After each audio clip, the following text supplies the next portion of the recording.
नमः भगवते वासुदेवाय। नारायणं नमस्कृत्यं नरं चैव नरोत्तमं देवीं सरस्वतीं व्यासं ततो जयमुदीरये। नष्टप्रायेषु भद्रेषु नित्यं भागवत सेवया भगवते उत्तमश्लोके भक्तिर्भवति नैष्टकी।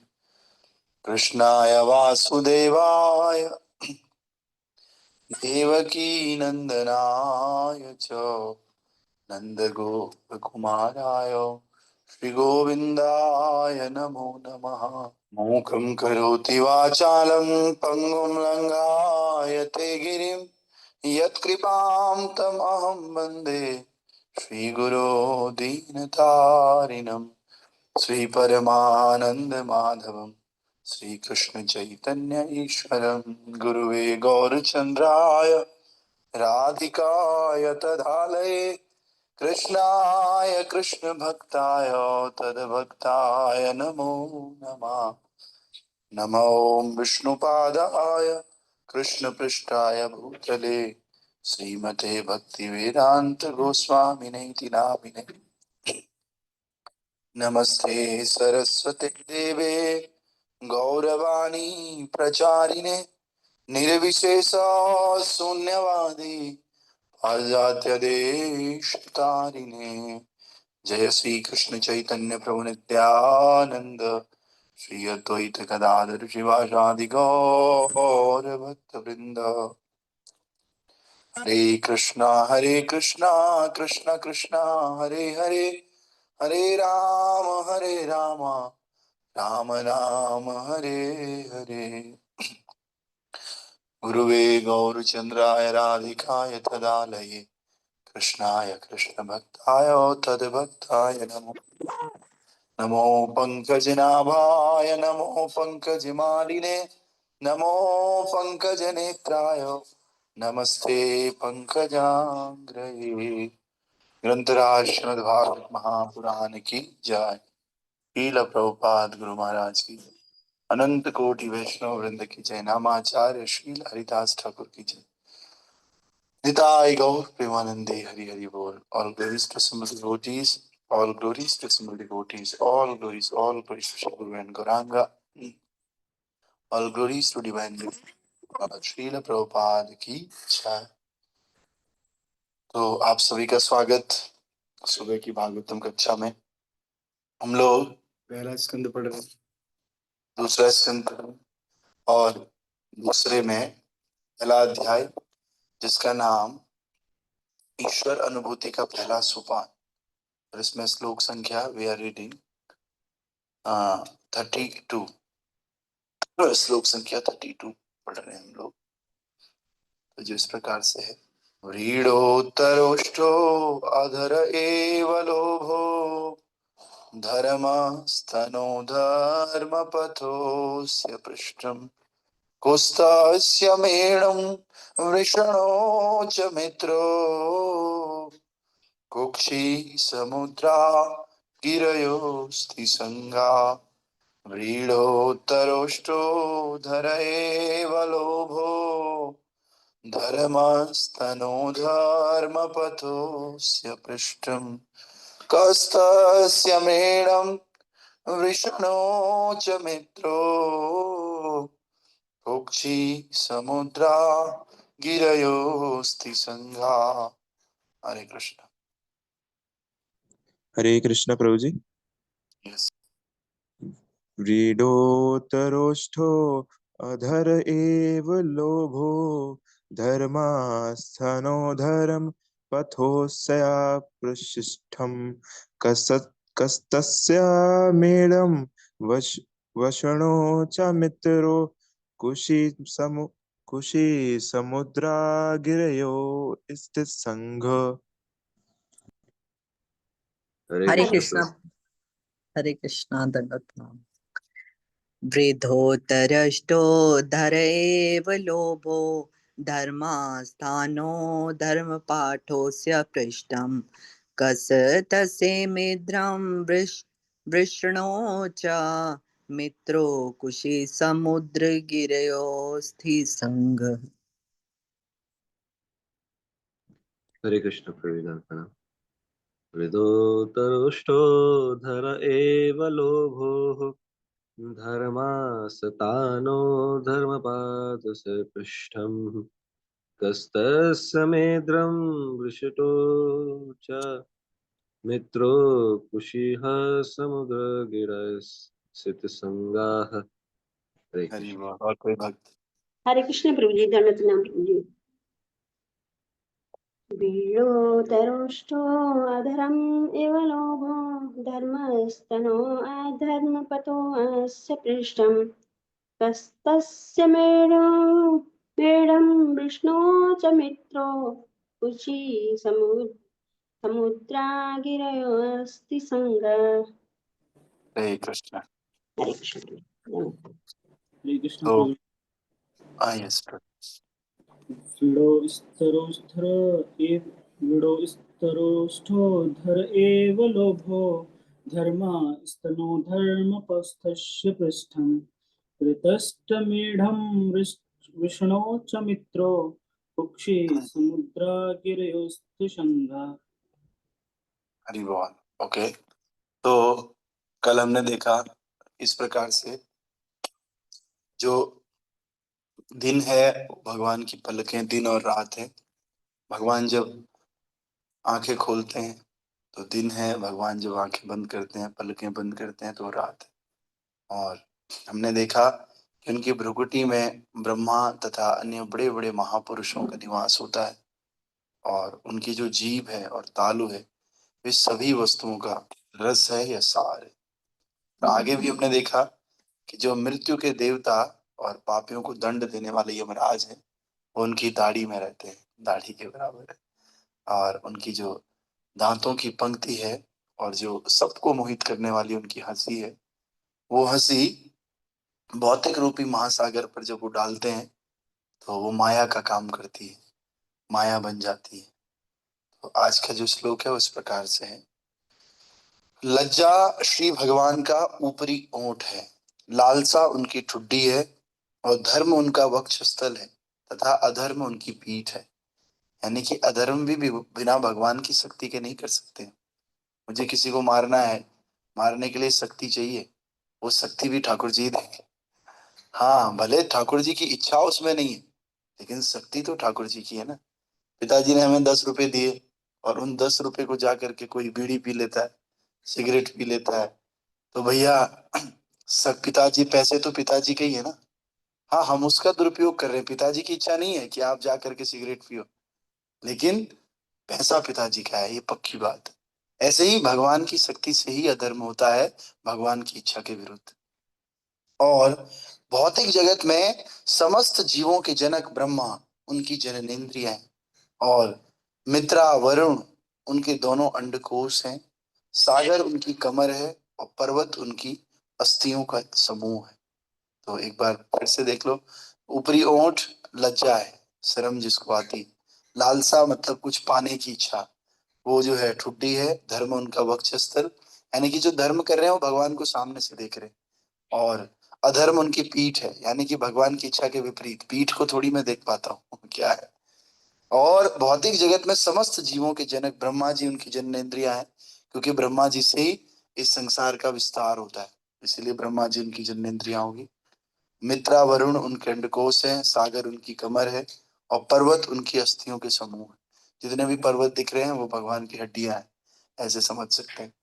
तात्पर्य वाय अर्चनीय बंदनीय प्रातः स्मरणीय जगत गुरु शिल प्रभुपाद जी द्वारा। शिल प्रभुपाद की जय। परमेश्वर निर्विशेष नहीं है जैसा कि अल्पज्ञानी विचारक सोचा करते हैं, प्रत्युत वे परम पुरुष हैं जिसकी पुष्टि समस्त प्रमाणिक वैदिक ग्रंथों द्वारा होती है। लेकिन उनका व्यक्तित्व वैसा नहीं है जैसा हम अनुमान लगा सकते हैं। तो लोग दो ही बातें सोचते हैं, या तो निराकार या साकार। साकार में लोग सोचते हैं जिनका शरीर हमारे जैसे है, और निराकार मतलब शरीर ही नहीं है, ऐसा नहीं है। एक बीच की भी वस्तु है जो कि भगवान का है, शरीर है भी लेकिन हमारे जैसे भी नहीं। तो इस प्रकार से भगवान साकार है, भगवान का शरीर है, भगवान का एक आकार है, लेकिन वो हमारे जैसा नहीं है, वो बात अलग है। तो इसीलिए जैसा कि अनुमान लगाते हैं, यहाँ पर कहा गया है कि ब्रह्मा उनकी जननेंद्रियों का कार्य करते हैं तथा मित्रा वरुण उनके दो अंडकोश हैं। इसका अर्थ ये हुआ कि पुरुष के रूप में वे समस्त शारीरिक अवयवों से परिपूर्ण हैं, लेकिन वे भिन्न प्रकार के तथा विभिन्न क्षमता वाले हैं। तो वो पुरुष भगवान, लेकिन ऐसे पुरुष हैं जिनकी क्षमता का हम अनुमान भी नहीं लगा सकते, विशेष प्रकार के पुरुष हैं। और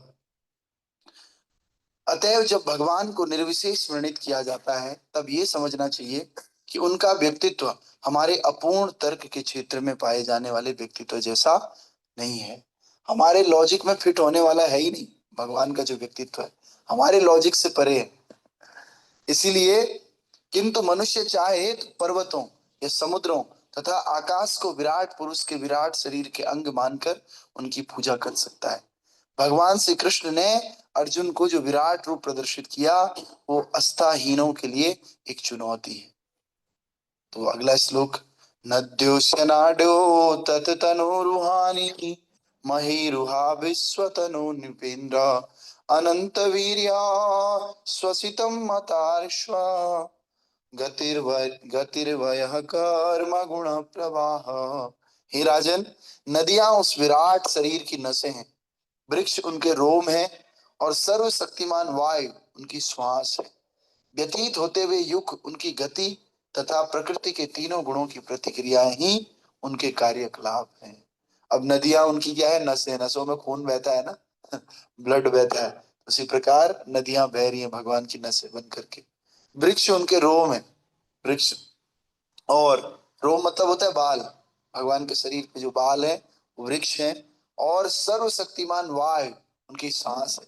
जब हम सांस लेते हैं छोड़ते हैं तो हवा निकलती है ना, वही जो श्वास है वो वायु है, जो हम, जिससे हम लोग जिंदा रह रहे हैं, वो भगवान की श्वास है। व्यतीत होते हुए युग उनकी गति है, उनकी स्पीड क्या है? जो समय चले जा रहा है, गतिमान समय, वो उनकी स्पीड है। और प्रकृति के तीनों गुणों की प्रतिक्रियाएं ही उनके कार्यकलाप। उनके कार्यकलाप क्या है? प्रकृति के तीन गुण, सतोगुण, रजोगुण और तमोगुण। तात्पर्य भाई अर्चनीय, वंदनीय, प्रातः स्मरणीय जगत श्री प्रभुपाद जी द्वारा।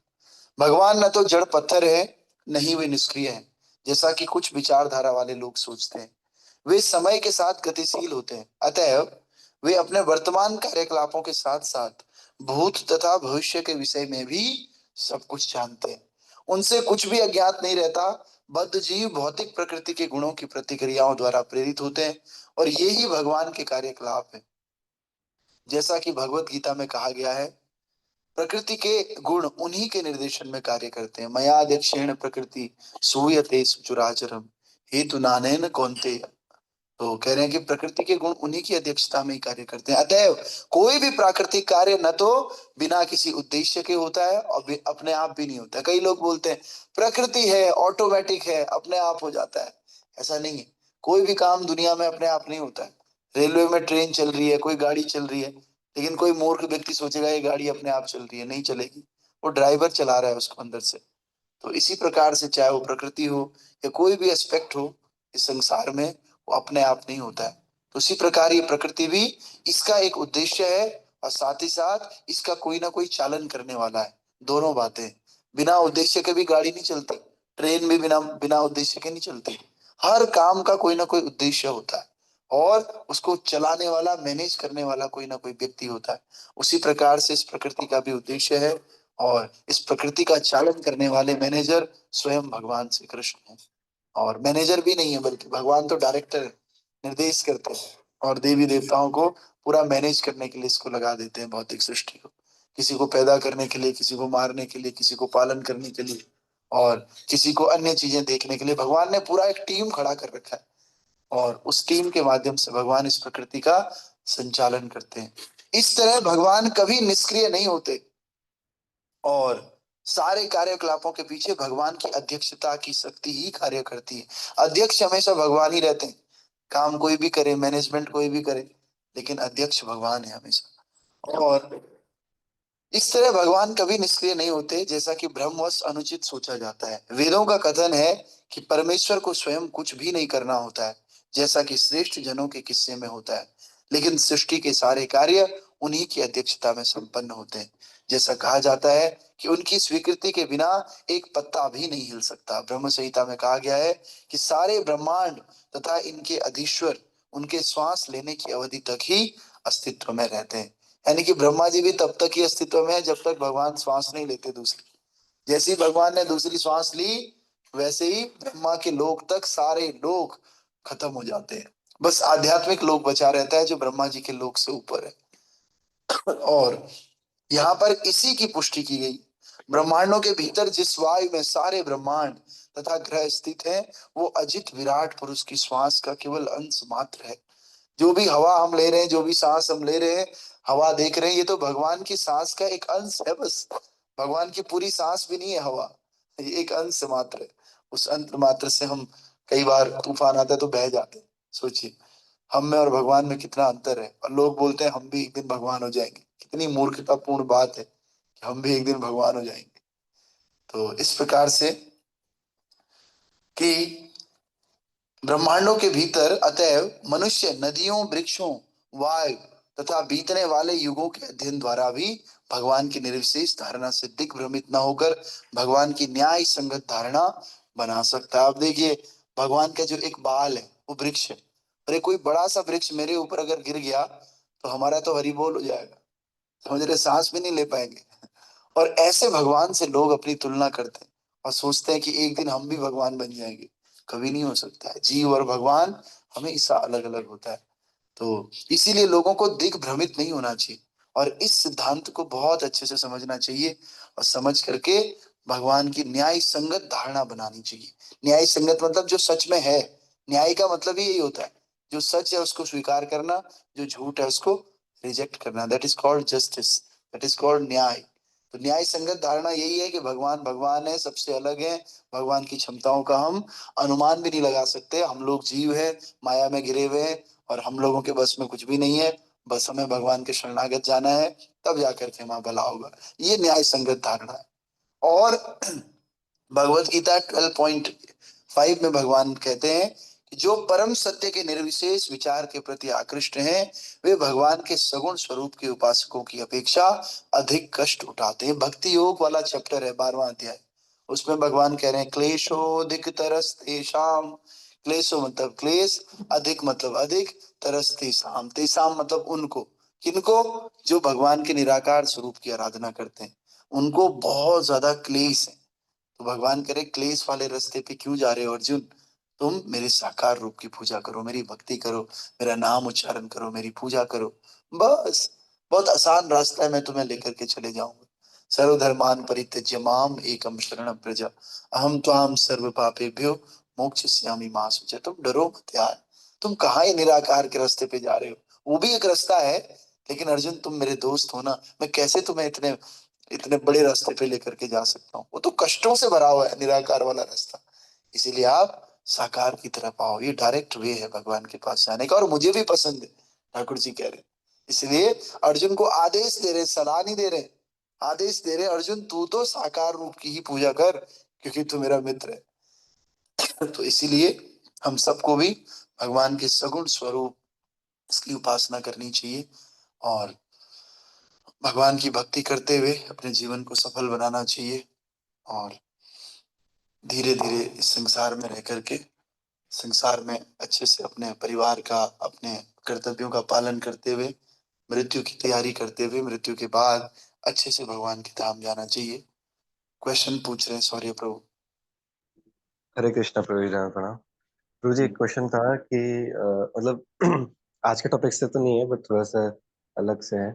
प्रभु जी, जैसे हम इस संसार में रहते हैं, भक्ति करते हैं, हमारा इतना अच्छा मतलब साधना भी इतनी ज्यादा अच्छी नहीं है कि हम ज्यादा ही अच्छे हो पाए। बट प्रभु जी, जैसे लोग आते हैं, हम लोगों के साथ रहते हैं, तो लोग कभी कभी ऐसे बातें करते हैं कि हमारी कॉन्शियसनेस एकदम ऐसा लगता है कि ये किस कॉन्शियसनेस में हमारी कॉन्शियसनेस मैच नहीं होती। तो उस टाइम उन लोगों को कैसे डील करना चाहिए? मैच नहीं होती तो देखो, या तो वो ज्यादा स्ट्रोंग होंगे या तो आप ज्यादा स्ट्रोंग होंगे। अगर वो स्ट्रोंग है तो उनका संग बंद कर दीजिए क्योंकि आप कमजोर हो। वो आपको बदल ही देंगे 1 2 3 4 5 में। इसीलिए कहते हैं कि वैष्णव संघ ही जो है, साधु संघ ही वैष्णविज्म है। अगर आप असाधु का संग करोगे तो वो आपको बदल देंगे, लेकिन अगर आप ज्यादा स्ट्रांग हो तो फिर आप उसको बदल लो। त्याग तो करना पड़ेगा, भक्ति का मतलब है त्याग। तो असंग त्याग यही वैष्णव आचार। अगर आप असत्संगी का त्याग करते हो तो यही वैष्णव। आप डील ही मत करो उनको, अगर आप कमजोर हो तो आप डील मत करो। लेकिन अगर आप स्ट्रांग हो या उनके बराबर भी हो तो आप ट्राई कर सकते हो उनको प्रीच करने का, उनके सिद्धांत को। तो ऐसा आपके साथ ही नहीं है, हम सबके साथ ही ऐसा है। हमसे कोई स्ट्रांग व्यक्ति अगर कोई रहता है नेगेटिविटी के मामले में, तो हम उससे थोड़ा दूर हो जाते हैं, उसको दूर से हरे कृष्ण करते हैं, प्रसाद देते हैं धीरे धीरे। मतलब ऐसी क्रिया करो जो भक्ति की इनडायरेक्ट क्रिया है। जैसे उसको कभी प्रसाद दे दो, कभी प्रोग्राम्स में बुला लो। अब प्रोग्राम में तो बहुत सारे स्ट्रांग लोग हैं ना हमसे भी, तो वहां पर उसकी चेतना ठीक हो जाएगी। वहां पर उसकी चेतना की चलेगी नहीं, हमारी चलेगी, क्योंकि वी आर स्ट्रांग। तो उसको पहले अपने फील्ड में लेकर के आओ, अपने एरिया में लेकर आओ, रीजन में। जब तक आप उसके एरिया में हो आप उसका कुछ नहीं बिगाड़ पाओगे, उल्टा वो आपकी चेतना को खराब करेगा। लेकिन जब आप उसे फील्ड में लाओगे तो फिर आप उसको सुधार पाओगे। और मान लिया नहीं आ रहा है फील्ड में तो कोई बात नहीं, आप अपना बचाव करो। अपना बचाव उससे दूर रह करके हो सकता है। बस इसी को वैष्णविज्म बोलते हैं, है ना। तो ऐसे आप डील कीजिए। और अगर फिर भी उससे डीलिंग करनी पड़ रही है तो कोई बात नहीं। गोपाल कृष्ण महाराज कहते थे आप जाओ, आप बस दुकानदार से सामान लो, उससे इमोशनली अटैच, उससे बातें मत करो कि भाई तुम कैसे हो, भगवान ऐसे हैं वैसे हैं। बस अपना बिजनेस से रिलेटेड, जैसे आप नौकरी कर रहे हैं तो नौकरी से बॉस की तो सुननी पड़ेगी ना, तो आप बस उतना बात करो उससे जितना काम है। बस काम के ज्यादा बात मत करो, विचारों का आदान प्रदान मत करो।